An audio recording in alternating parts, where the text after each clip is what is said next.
permanece no templo, convido você para abrir a sua Bíblia no livro de Efésios, na carta do apóstolo Paulo à igreja de Éfeso, Efésios capítulo 1, nós vamos ler a partir do verso de número 3.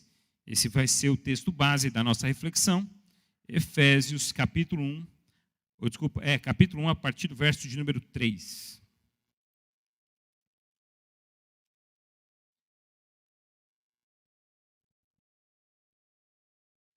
Pode acender, por favor. Obrigado.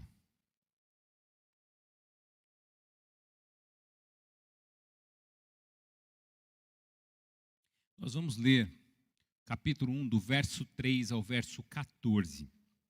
Então, vou pedir para que você fique atento na leitura, preste bastante atenção na leitura da palavra. Diz assim: Bendito seja o Deus e Pai de nosso Senhor Jesus Cristo, que nos abençoou com todas as bênçãos espirituais nas regiões celestiais em Cristo. Porque Deus nos escolheu nele antes da criação do mundo para sermos santos e irrepreensíveis em sua presença. Em amor, nos predestinou para sermos adotados como filhos por meio de Jesus Cristo, conforme o bom propósito da sua vontade, para o louvor da sua gloriosa graça, a qual nos deu gratuitamente no amado. Nele temos a redenção por meio de seu sangue, o perdão dos pecados, de acordo com as riquezas da graça de Deus, a qual ele derramou sobre nós com toda a sabedoria e entendimento, e nos revelou o mistério da sua vontade, de acordo com o seu bom propósito que ele estabeleceu em Cristo, isto é, de fazer convergir em Cristo todas as coisas, celestiais ou terrenas, na dispensação da plenitude dos tempos. Nele fomos também escolhidos, tendo sido predestinados, conforme o plano daquele que faz todas as coisas, segundo o propósito da sua vontade, a fim de que nós, os que primeiro esperamos em Cristo, sejamos para o louvor da sua glória.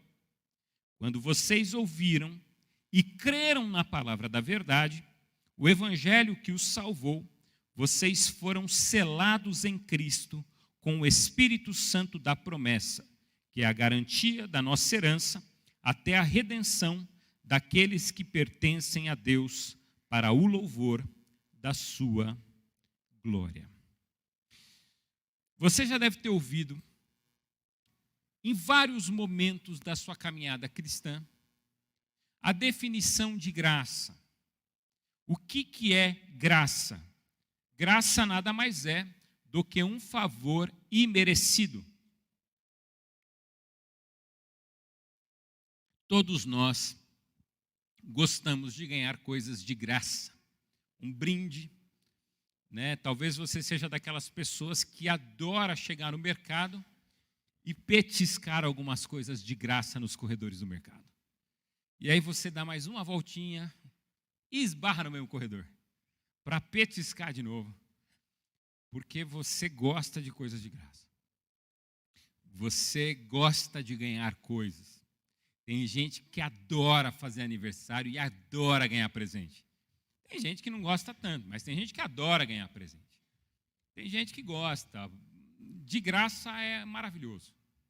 Quando você ganha alguma coisa, quando você recebe alguma coisa pela qual você não tem que pagar, é alguma coisa muito bom. E quando a gente fala de graça, a gente fala exatamente sobre isso. Sobre a graça de Deus que se manifesta, nos dando coisas que nós nem merecíamos. Mas Ele nos dá por quê? Porque Ele é um Deus gracioso. E quando a gente fala sobre esse Deus gracioso, a gente não está falando apenas sobre aquilo que nós vamos receber, mas nós estamos falando sobre aquilo que nós já temos. O Deus da graça não é um Deus que apenas nos dá coisas que nós queremos receber, mas o Deus da graça é o Deus que já nos deu as coisas que nós precisávamos para viver. Amém, igreja? Você crê nisso? Aquilo que você precisa, você já recebeu. Porque a gente tem uma expectativa das coisas que a gente vai receber no futuro. E se tem uma característica que não pertence só à nossa geração, é uma característica que situa aí a história toda. Está presente em todas as gerações. Por exemplo, no período de Jesus, eles sofriam desse mesmo mal, a ansiedade. O que é essa ansiedade? Essa expectativa pelo amanhã, essa antecipação de sofrimento pelas coisas que vão acontecer. Isso é ansiedade. Então, assim, o ansioso, ele recebe uma notícia, amanhã vai ter uma notícia boa, hein? Aí o ansioso, ele fica lá, e aí, já foi? É agora. É agora, que hora que vai ser? Não, é amanhã, mas assim, que horas? É de manhã, à tarde ou à noite? Assim, não sei. Aí dá um desespero no ansioso, porque ele precisa saber qual que é o horário. Ele precisa saber quando. Ele não quer ficar esperando, ele quer que as coisas aconteçam logo. E esse é o problema da ansiedade, porque a ansiedade é uma antecipação do futuro. Eu quero que as coisas se antecipem, aconteçam agora. Elas estão prometidas para além, mas o meu coração, ele fica inquieto hoje. E Jesus, ele vai falar sobre isso. Ele fala assim, olha, eu quero que vocês visualizem, lá em Mateus capítulo 6, as aves dos céus. Elas não colhem, elas não plantam, mas nunca lhe falta alimento. Por quê? Porque o Pai Celestial as alimenta. E ele vai falar assim, olhai os lírios do campo, nem Salomão, com toda a sua riqueza, em toda a sua glória, se vestiu como eles. Por quê? Porque o Senhor cuida. Quanto mais vocês. E aí Jesus fala um negócio que me chama a atenção. Ele fala, quem de vocês, por causa da sua ansiedade, pode acrescentar uma hora ao seu dia? Porque a ansiedade, ela não acrescenta tempo, pelo contrário, ela tira o seu tempo. Porque aquele tempo que você poderia estar fazendo alguma coisa, você não está. Você está angustiado, andando de um lado para o outro, sem fazer nada, sem tomar decisão nenhuma, porque você está ansioso. E você perde tempo. A ansiedade faz isso com a gente. E a graça, ela não está relacionada só apenas às coisas que nós vamos receber, mas àquilo que nós já recebemos de Deus. A graça, ela tem a intenção de nos tirar do futuro e nos transportar para o presente. E falar, olha para o presente. Na verdade, não transportar, mas fazer com que a gente olhe para o presente, porque nós já estamos nele. Talvez voltar a nossa mente para o presente.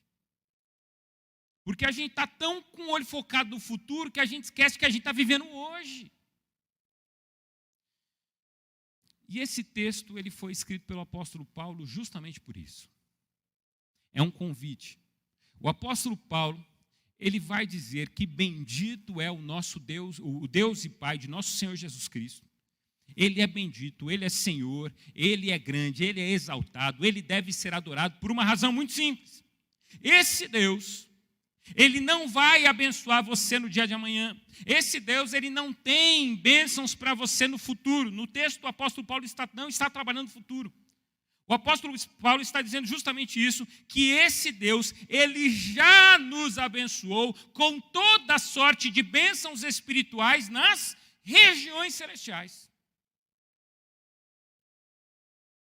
Ele está dizendo para a igreja, eu quero que vocês tirem os olhos do futuro e que vocês voltem os olhos para aquilo que Deus já fez. Eu acho linda a parábola do filho pródigo, mas a parábola do filho pródigo também ensina isso para a gente. Porque na parábola do filho pródigo, você tem o filho que ele toma parte da sua herança, o filho mais novo sai, ele gasta todo o seu dinheiro, aí quando ele está afundado num lamaçal, ele percebe que até os servos do seu pai comem mais que ele, e ele decide voltar para casa. E quando ele chega em casa, o pai gracioso, esse pai gracioso, ele dá uma roupa nova para o filho, ele coloca um anel do dedo do filho, ele mata um novilho por causa desse filho, ele faz uma festa por causa desse filho. E quando o filho mais velho vê, a gente falou sobre isso algumas semanas atrás, quando o filho mais velho vê, ele fica angustiado. E aí ele vai reclamar com o pai, ele fala assim, pai, você nunca fez uma festa dessa para mim, e olha que eu nunca esbanjei, eu nunca fiz uma gastança que esse menino fez. Aí o pai fala assim, o que você não entende é que o seu irmão estava morto e ele reviveu. O seu irmão estava perdido e ele foi encontrado. Mas outra coisa que você não entendeu é que tudo aquilo que é meu é teu. Tudo aquilo que eu tenho te pertence. O que você não entendeu é que eu não vou dar as coisas para você amanhã. O que você não entendeu é que eu já dei e tudo que você está vendo é teu também. Gente, isso é maravilhoso. O apóstolo Paulo, ele escreve à igreja de Éfeso para dizer, gente, não é sobre o que Deus vai dar amanhã, é sobre o que Deus já deu. Tira os seus olhos daquilo que você está esperando acontecer amanhã e coloque os seus olhos nas coisas que Deus já fez hoje na sua vida. Há bênçãos, e essas bênçãos são enormes, essas bênçãos elas são poderosas, bênçãos que já se manifestaram por causa da graça de Deus. As bênçãos de Deus não se resumem aos bens materiais que você pode receber. As bênçãos de Deus não se resumem às suas vontades sendo executadas nessa vida. Se eu quero saber quanto Deus tem me abençoado, quanto Deus tem te abençoado, eu preciso voltar à minha percepção, às coisas espirituais que Deus está realizando na minha vida e no meio onde eu convivo hoje. Deixa eu dizer uma coisa para você. Deus tem abençoado você com toda sorte de bênçãos espirituais nas regiões celestiais. Pastor, eu não estou vendo. Isso não tem se transformado em alguma coisa positiva na minha conta bancária, por exemplo. Talvez não. Mas isso não significa que Deus não tenha abençoado você com toda sorte de bênçãos espirituais nas regiões celestiais. Porque talvez o tesouro na terra seja bem pequenininho. Mas os tesouros guardados nos céus são de uma riqueza maravilhosa. São incontáveis tesouros. E aí eu quero falar um pouquinho com você hoje à noite sobre quais são essas bênçãos que Deus graciosamente tem derramado sobre as nossas vidas. Que bênçãos são essas que estão presentes na nossa vida, que a graça de Deus tem se manifestado. E a primeira lição que eu quero compartilhar com você é que a graça de Deus, ela tem se evidenciado nas nossas vidas através da convicção de que nós fomos eleitos por Deus. Eleição. Eleição é alguma coisa maravilhosa. Eleição, a gente não está falando de votação em político, não. A gente está falando aqui daquilo que o apóstolo Paulo se refere à igreja de Éfeso, no verso de número 3. Acompanhe aí na sua Bíblia, olha que coisa interessante. Bendito seja o Deus e Pai de nosso Senhor Jesus Cristo, que nos abençoou com todas as bênçãos espirituais nas regiões celestiais em Cristo. Porque Deus, o que ele fez aí? O que está escrito na sua Bíblia? Que Deus o quê? Nos escolheu. Quando? Antes da criação do mundo. Olha o que está escrito no verso 5. Em amor nos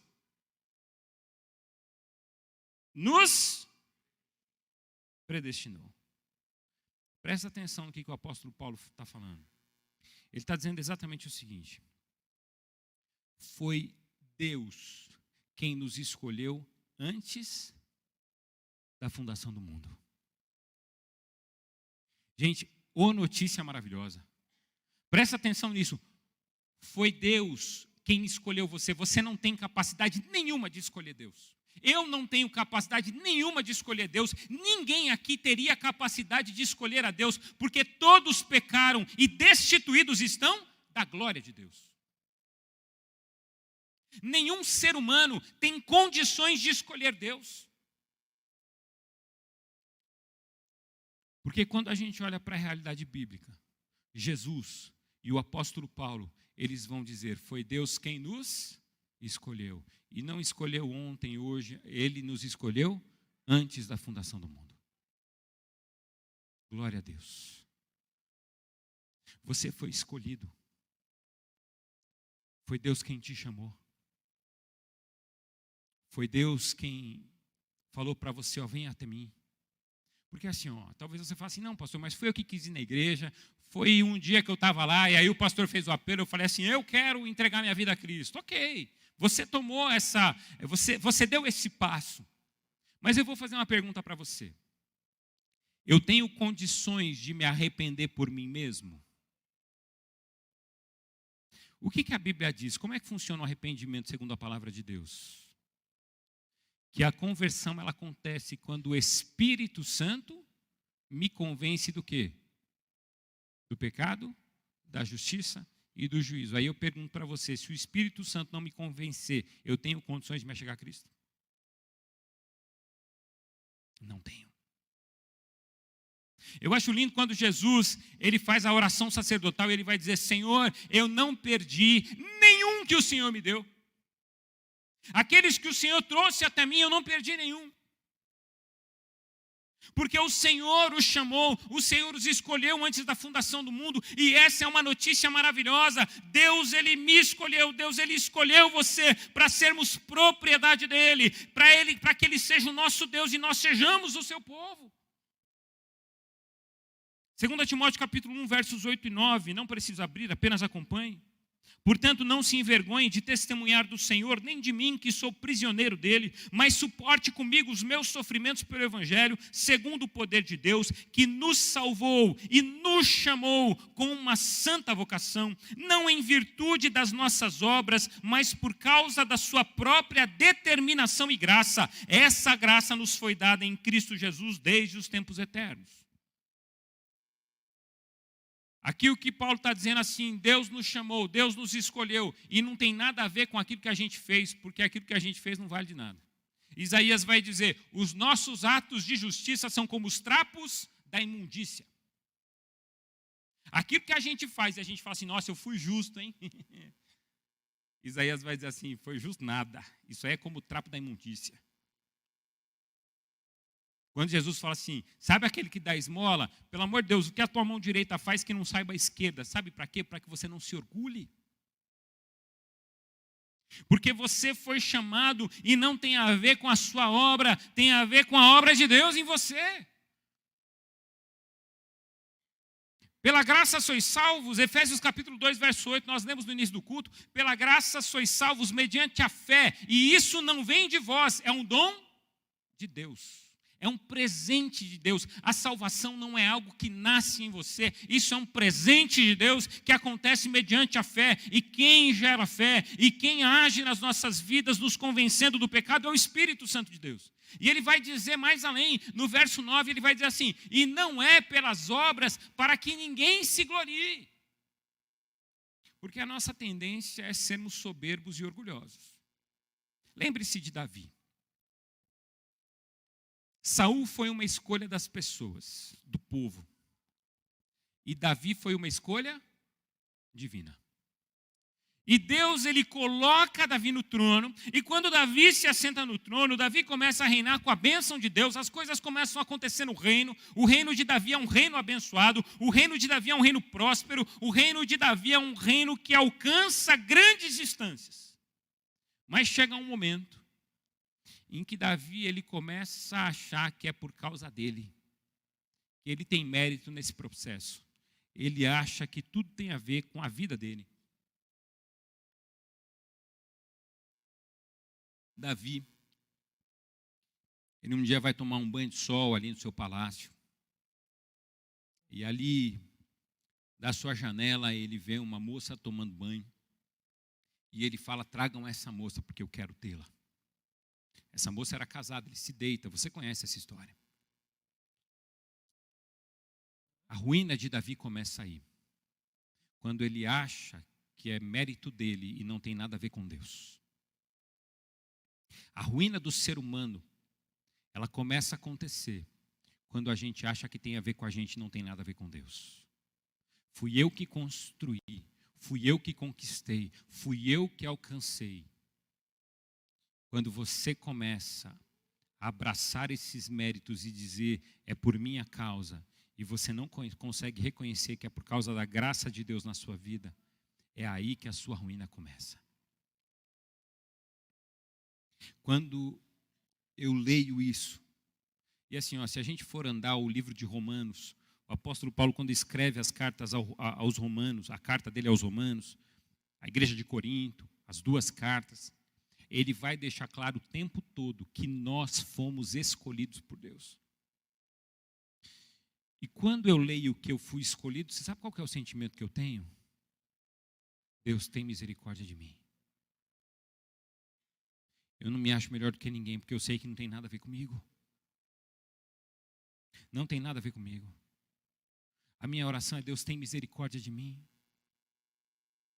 Quando Deus me chamou pastorado, irmão, você não sabe a loucura que é cada domingo eu vir aqui pregar. Porque eu falo, não tem a ver comigo, tem a ver com a misericórdia de Deus aqui. E não é falsa modéstia não, gente. Eu sofro. Eu sofro. Porque vocês não sabem, mas eu sou extremamente tímido. Não olha com essa cara não, Marcelo, eu sou. Eu sou extremamente tímido. Sempre fui. Eu sempre sentei no fundo da minha classe para que ninguém pudesse me ver. Eu me escondia. Você queria fazer eu passar mal, era o dia que tinha chamada, aquela chamada, como que chama? Chamada oral?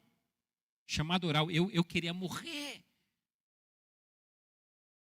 Eu me escondia atrás dos meus colegas porque eu não queria ser chamado, porque eu não queria me expor, eu não queria que as pessoas me vissem, eu não queria passar vergonha e responder errado. Olha a minha crise, minha angústia. E quem aqui é tímido sabe do que eu estou falando. Porque compartilha dos mesmos sentimentos. Eu me lembro quando eu era jovem e eu era adolescente ainda, eu devia ter 17 anos, me chamaram para dar aula na escola bíblica. E eu comecei a dar aula na escola bíblica. Gente, eu não conseguia. Eu tinha dor de barriga. Eu tinha dor de barriga. Porque eu tinha medo. E eu dizia: Deus, não faz isso comigo não. Tem tanta gente que não tem vergonha nenhuma, vai, fala, se expõe, gosta. Comigo não. Mas Deus escolheu as coisas loucas desse mundo para confundir as sábias. Deus, Ele sabe o que Ele faz. Pastor, mas eu não tenho capacidade nenhuma. Nunca teve a ver com a sua capacidade. Sempre teve a ver com a graça e com a misericórdia do Senhor. E Deus, Ele chama a gente, porque Ele tem uma grande obra para fazer através de mim e de você. Deus chama a gente para que a obra dele possa ser concluída. E olha, eu vou dizer uma coisa para você: se você não se levantar, se você não se colocar à disposição dele, ele chama outro. Mas a obra dele vai ser concluída. Mas quando ele te chama, pode ter certeza que ele vai enviar o Espírito Santo dele. O Espírito Santo vai incomodar você, vai incomodar seu coração, e você vai se levantar para fazer a obra dele. Eis-me aqui, Senhor, envia-me a mim, que seja a nossa resposta a cada chamada de Deus. Que você possa dizer a Deus: eis-me aqui, envia-me a mim. Ah, pastor, mas está tão difícil, eu estou passando por lutas, eu estou passando por dificuldades. Eis-me aqui, envia-me a mim. Ah, Senhor, mas sabe o que é? Eu já servi, não foi fácil, foi traumático, eu tive dificuldades. Eis-me aqui, envia-me a mim. Ah, Senhor, mas hoje não está fácil, eu estou em outra época. Eis-me aqui, envia-me a mim. Essa é a nossa resposta ao chamado de Deus. E quando Deus chamar você, diga: eis-me aqui, envia-me a mim. Senhor, eu não sei o que o Senhor tem para mim, mas eu quero que o Senhor me envie. Eu não sei para quem, mas eu quero que o Senhor me use. Eu não sei qual que é o seu propósito, mas abre a minha boca e encha a minha boca com a tua palavra. Porque não sou eu, é a tua palavra. Me lembro quando nós éramos adolescentes, a gente tinha um grupo de Kings Kids.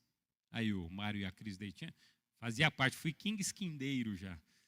E aí no grupo de Kings Kids. E aí lá no grupo, eu estava no grupo dos mais velhos já, né? E tinha uma turminha, uns pequenininhos. Aí um dia a gente foi para Pompeia fazer um evangelismo numa praça, lá em Pompeia.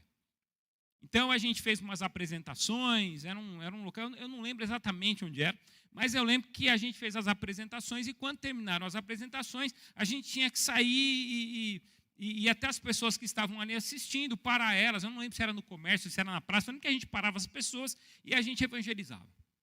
A gente falava do amor de Deus, Jesus te ama, Ele tem um plano para a sua vida, Jesus quer fazer uma obra na sua vida. E eu me lembro de um rapazinho, ele devia ter uns 11 anos na época, e aquele menino, ele chegou para um rapaz e falou assim, eu quero dizer para você que Deus te ama e Ele tem um plano para a sua vida. Aí o rapaz falou para ele assim, olha, obrigado por me dizer isso, mas eu não acredito em nada do que vocês estão falando. E eu acredito assim, que quando terminar a vida, eu vou estar no mesmo lugar que você. Ele falou, ok. Então é o seguinte, eu só quero dizer para o senhor o seguinte, um menino de 11 anos falou para aquele rapaz, eu só quero dizer o seguinte, se o senhor tiver certo, nós dois estaremos no mesmo lugar. Agora, se eu tiver certo, eu vou estar no céu e o senhor no inferno.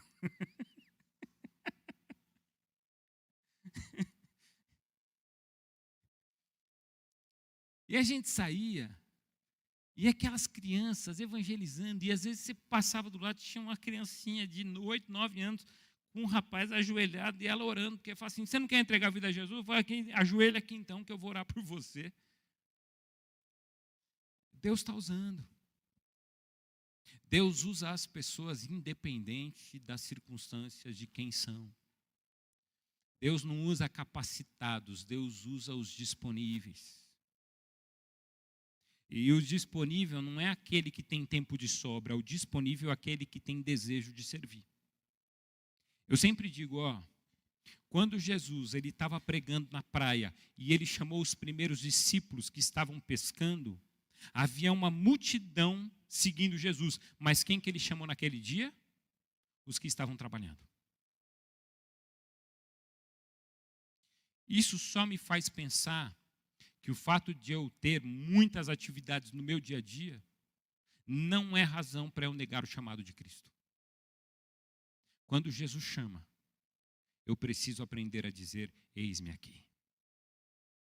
E o fato de nós sermos eleitos, chamados por Deus, para servir em Cristo Jesus, isso me faz pensar que nós temos uma grande responsabilidade, a de pregar o Evangelho a toda criatura. Você foi chamado não só para viver as bênçãos espirituais que Deus quer te dar, mas você foi chamado para pregar o Evangelho a toda criatura. E que Deus assim nos abençoe para que possamos pregar o seu Evangelho. Mas uma segunda lição que eu aprendo nesse texto é que a graça de Deus, ela também é evidenciada na bênção da redenção em Cristo. Olha o que diz o verso de número 7 do capítulo 1. Diz assim: nele temos a redenção por meio de seu sangue, o perdão dos pecados, de acordo com as riquezas da graça de Deus. O que significa redenção? A palavra redenção significa livramento mediante o pagamento de um preço. Alguém redimido, alguém que passou pelo processo de redenção, é alguém que teve o preço pago para que fosse livre.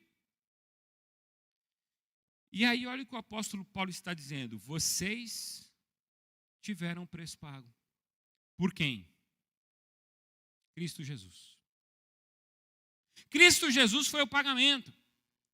Porque quando a gente olha para essa história, a gente volta lá no Antigo Testamento. E quando a gente volta no Antigo Testamento, o que um pai fazia para que o pecado de toda a família fosse perdoado? O que um sacerdote fazia para que o pecado de um povo fosse perdoado? Ele sacrificava.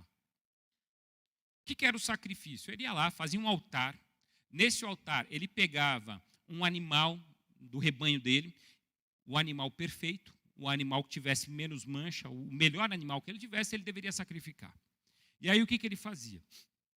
Ele colocava no altar, ele imolava esse animal e o sangue desse animal era derramado. Ali em cima do altar.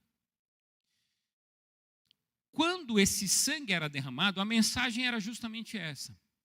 o sangue desse animal foi derramado para que o sangue da família não fosse. Então, o sangue foi derramado no lugar do sangue da família. Então, os pecados estão perdoados. Por quê? Porque o sangue já foi derramado. Só que Deus, ele tinha um plano muito maior. E aí, Deus, ele envia Cristo Jesus. E eu acho linda aquela passagem quando João Batista, ele olha para Jesus. Vocês lembram do encontro de João Batista com Jesus? Quando ele vê Jesus, ele olha para as pessoas e diz a elas: eis o Cordeiro Santo de Deus, que tira o pecado do mundo. Eu estou diante do Cordeiro de Deus, que foi enviado para tirar o pecado do mundo. Esse é o Cordeiro que vai ser imolado. O seu sangue vai ser derramado, para que todo aquele que nele crê não pereça, mas tenha a vida eterna.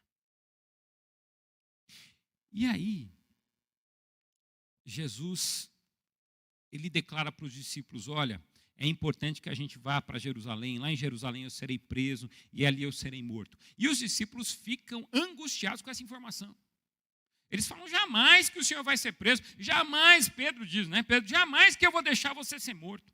A ponto de, em um momento que Pedro, ele tenta se colocar nesse caminho, dizendo: jamais eu vou deixar você ser morto. E Jesus, ele vai dizer para Pedro: aparta-te de mim, Satanás. Por que ele fala aparta-te de mim, Satanás? Porque o único ser que tem o objetivo de romper com esse plano divino do sacrifício, de que um sangue seja derramado para que o pecado de muitos seja perdoado, é o próprio Satanás. É por isso que a palavra de Jesus é muito dura. Porque Jesus está dando um recado muito claro: eu vou morrer, e não é porque eu não tenho saída, eu vou morrer porque eu quero, eu preciso. Eu preciso oferecer redenção para um povo que está preso, que é servo dos seus delitos e pecados. Eu preciso libertar um povo que está escravizado no reino das trevas, porque eu quero tirá-los de lá e transportá-los para o reino do amor de Deus. Então Jesus, ele é colocado numa cruz. Jesus é pregado numa cruz. O sangue de Jesus, ele é derramado naquela cruz, para que através daquele sangue derramado, todo aquele que nele crê possa ter então a justificação, a salvação, a redenção, a vida eterna. E aí o apóstolo Paulo está dizendo aqui: olha, eu quero dizer uma coisa para vocês, não tem a ver com o futuro, não tem a ver com o que Deus vai te dar amanhã, não tem a ver com prosperidade financeira, não tem a ver com prosperidade relacional, tem a ver com aquilo que você já recebeu. Vocês foram redimidos em Cristo Jesus e não há mais condenação para aqueles que estão em Cristo. Louvado seja Deus por isso. Não há. Não tem a ver com o que vocês vão receber, tem a ver com o que vocês já receberam. Vocês são redimidos, é um povo redimido, é um povo que o pecado já não faz mais acusação, o inimigo não tem mais esse poder de acusação, porque vocês são justificados em Cristo Jesus e já não há condenação para aqueles que estão em Cristo Jesus. É sobre isso. Não há condenação para mim e para você. E aí eu gosto de João, quando João escreve: filhinhos, meus filhos queridos, João com todo o seu amor, meus filhos queridos, eu escrevo essas coisas para que não pequeis, mas caso vocês venham a pecar, vocês têm um advogado junto ao Pai, Jesus Cristo, porque Ele é a propiciação pelos vossos pecados. Ele já pagou o preço. Sabe aquele pecado que você luta contra ele? Sabe aquilo que você promete para Deus, dizendo: Deus, me livra disso, eu preciso, Pai, eu preciso estar livre disso. Senhor, eu continuo nesse pecado. Eu quero dizer uma coisa para você: esse pecado, você quer se livrar dele? Abra o seu coração. A Bíblia diz: confessai as vossas culpas uns aos outros e orai uns pelos outros para serdes sarados. Para de ser orgulhoso e confessa logo o seu pecado. O problema da cura está na falta da confissão. Enquanto eu não confesso o meu pecado, enquanto eu continuo escondendo o meu pecado, ele vai continuar me assombrando de noite. Mas o Senhor, às vezes a gente não percebeu, mas o Senhor ele já nos perdoou os pecados. A gente já tem um advogado. Mas está na hora da gente confessar e de largar. Você quer abandonar esse pecado? Confessa, larga. Mas se você não confessar, se você tentar esconder, você vai ser um escravo desse pecado. Tiago ele vai deixar muito claro, aquele que confessa o seu pecado, ele caminha pelo processo da cura. Mas aquele que guarda o seu pecado, esse aí vai experimentar o Salmo 34 de Davi. Enquanto eu calei o meu pecado, os meus ossos envelheceram. Dói o corpo, dói o peito, porque o pecado cansa, o pecado pesa. Mas quando eu confesso o pecado, é como se eu fosse completamente liberto de amarras, de pesos. Eu deixasse aquela mochila pesada para trás e começasse a viver uma vida nova. E aí o texto vai dizer, olha, vocês foram redimidos por Deus em Cristo Jesus.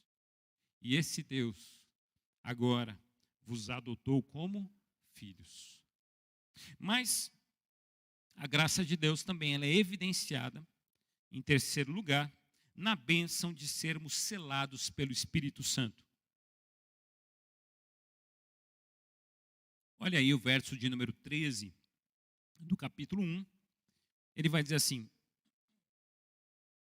quando vocês ouviram e creram na palavra da verdade, o evangelho que os salvou, vocês foram selados em Cristo com o Espírito Santo da promessa. Deixa eu dizer uma coisa para você. Você tem um selo. Você foi selado. O Senhor selou você lá. O dia que você entregou sua vida a Cristo, Jesus, ou Deus, o Pai, selou você com a presença do Espírito Santo. Você tem a marca do Espírito na sua vida. O Espírito Santo está sobre você. O apóstolo Paulo vai dizer, vocês são templo do Espírito Santo e agora o Espírito Santo habita em você. É por isso, irmãos, deixa eu dizer uma coisa para você. Irmãs, irmãos, cuidado com o seu corpo. Cuidem do templo do Espírito. Alimentem o templo do Espírito com as coisas de Deus.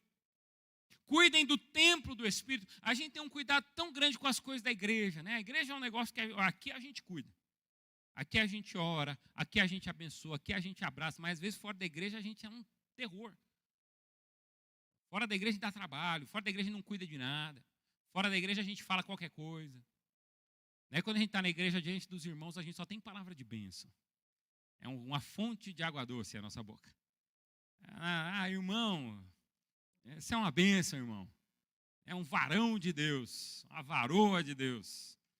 Mas na hora que sai da igreja, irmão, é cada palavra que sai da boca que dá até medo. Que até o diabo fala assim, nossa, nossa, essa aqui eu nunca tinha ouvido, não. Que a gente não fala isso aí, não. Você entende? Cuidar. Pastor, eu não tenho paciência, eu não sei o que fazer. A Bíblia diz assim, o fruto do Espírito é, quanto mais do Espírito Santo você tiver, mais você vai frutificar o fruto do Espírito. O fruto do Espírito é gozo, paz, amor, longanimidade, benignidade, bondade, fidelidade, mansidão e domínio próprio. E contra essas coisas não há lei. Você quer ser mais manso? Precisa do Espírito Santo. Quer ser mais paciente? Precisa do Espírito Santo. Quer ser mais amável? Precisa do Espírito Santo. Quer ser mais bondoso? Precisa do Espírito Santo, porque é Ele quem transforma as nossas vidas. Quanto mais da presença do Espírito Santo a gente tiver, mais a gente vai ser transformado. É por isso que quando a pessoa entrega a vida a Cristo, ela começa um processo de mudança.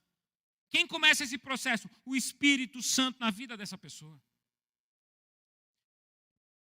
Quando a gente não sabe como orar, a Bíblia diz que o Espírito Santo intercede por nós com gemidos inexprimíveis, com palavras que a gente nem entende. Às vezes nas minhas orações, Quando eu estou muito angustiado e eu não sei o que falar, às vezes eu falo, Espírito Santo, falo o que eu nem consigo mais falar. Você está com o coração aflito? E em determinado momento se ajoelha no seu quarto e diga, Espírito Santo, eu não sei nem o que falar, ora, intercede por mim. Intercede junto ao Pai pela minha vida.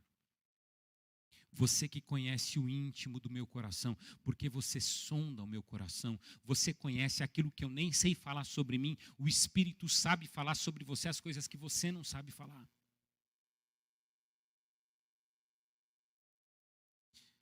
Uma vez uma irmã, a gente estava no atendimento e ela fez um comentário, ela falou assim, pastor, eu tenho algumas reações de choro e de desespero na minha vida que eu não sei de onde vem. E aí eu falei assim, vamos fazer o seguinte, vamos orar. Vamos orar e pedir para Deus te mostrar de onde vem. E nós paramos ali naquele momento e eu falei, Deus, eu queria que o Senhor mostrasse para ela, porque eu não faço ideia de onde vem. Esse desespero, essa angústia, quando acontecem essas coisas, eu não sei o que engatilha tudo isso, mas o teu Espírito Santo, que conhece o coração dela, sabe. Na hora que a gente terminou a oração, ela falou assim, nossa, me vem um negócio na mente agora. Quando eu era criança, meu pai dizia isso para mim. E todas as vezes que acontece alguma coisa nessa área da minha vida, eu entro em desespero completo, mas eu estou conseguindo lembrar o dia que isso começou. O Espírito Santo, ele conhece coisas do profundo da sua alma que você não lembra. Em alguns momentos você pode perguntar para ele, falar, Espírito Santo, traz à minha mente, traz ao meu coração onde começa tudo isso. Eu não quero mais sofrer com palavras, eu não quero mais sofrer com acontecimentos, eu quero ser livre, e o Espírito Santo que conhece você, ele te fará livre, mas não apenas te fará livre, esse Espírito Santo produzirá frutos benditos na sua vida, mas não somente produzirá frutos benditos, esse Espírito, ele derramará sobre você poder, para que você seja testemunha do Senhor, aonde você pisar a planta dos pés. É o Espírito Santo que faz isso com a gente. E que a nossa oração seja justamente essa, Senhor, obrigado, porque o Senhor me selou com o seu Espírito. E agora eu posso caminhar, não pela minha vontade, mas pelo poder do Espírito Santo que habita em mim. O Espírito Santo habita em você. O Espírito Santo quer te usar. Posso dizer uma coisa? Abre a sua boca e deixa ele encher. Abre a sua vida e deixa ele fazer. Abre espaço para a sua vida e deixa ele te transformar. Deixa ele mudar. Deixa ele mudar características que são importantes em você e que fazem você sofrer. Deixa o Espírito Santo mudar em nome de Jesus.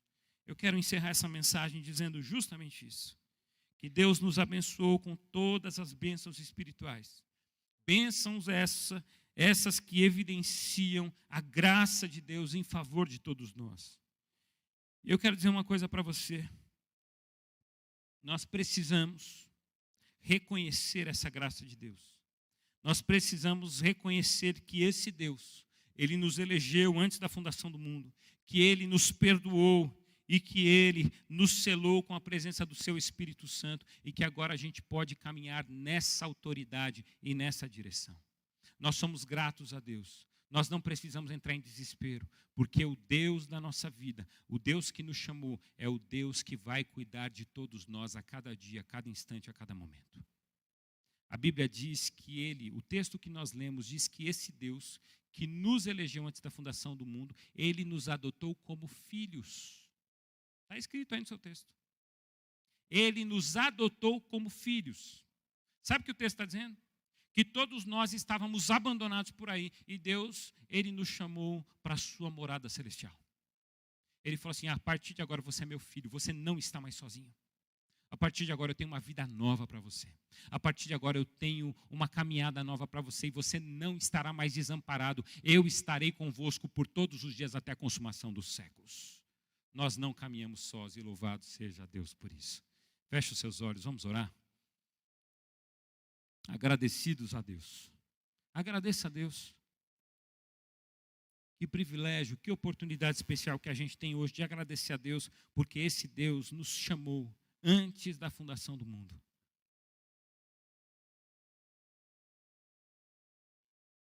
Esse Deus nos chamou para sermos santos e irrepreensíveis.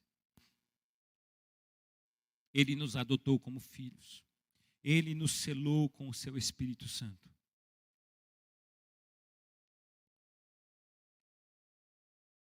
Senhor, muito obrigado por essa noite. Muito obrigado, ó Deus. Porque é o teu Espírito que sonda e conhece os nossos corações. Ele está aqui. Talvez, ó Deus, ministrando aos corações, dizendo: você é meu. Você é meu, pare de caminhar como quem vive só. Você tem a marca da promessa. Você tem o selo do Espírito.